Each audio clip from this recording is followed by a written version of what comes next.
Parents ridiculed me at my sibling's wedding, completely unaware that the catering service they had hired was actually my company. In response, I quietly instructed my team to pack up all the food and depart, leaving nearly 300 guests without a meal. I've always been driven by the desire to build something meaningful for myself, and that's precisely what I did when I embarked on my journey in the catering industry.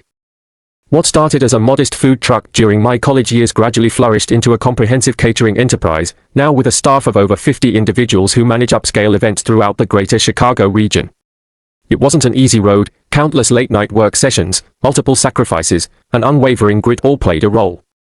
It took me almost a decade to get to this level, and I genuinely feel a surge of pride when I reflect on what I've achieved.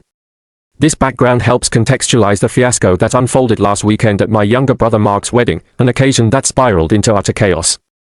For additional context, I have been estranged from my family for nearly 6 years. My mother passed away when I was just 14, and within a year, my father had married Jenny, who then became my stepmother. From the very start, Jenny expressed that she wanted no reminders of my mother, and my dad, keen to move on, allowed her to effectively erase my mother's memory from our household. That generated a great deal of friction between me and the rest of my family. My younger brother Mark, who was only 10 at that time, became extremely attached to Jenny, but I found it daunting to accept her sudden, domineering role in our lives.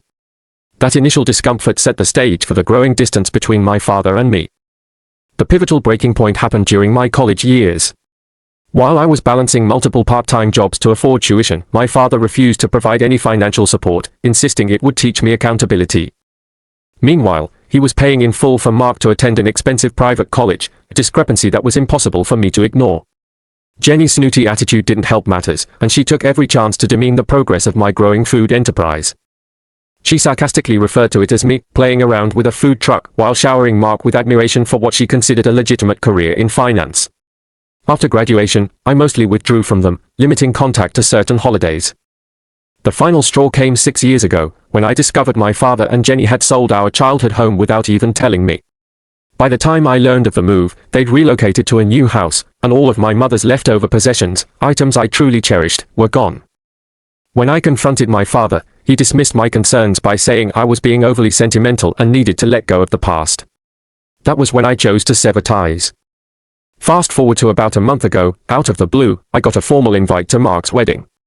Attached to it was a brief handwritten note from him, expressing how he missed me and hoped to mend fences.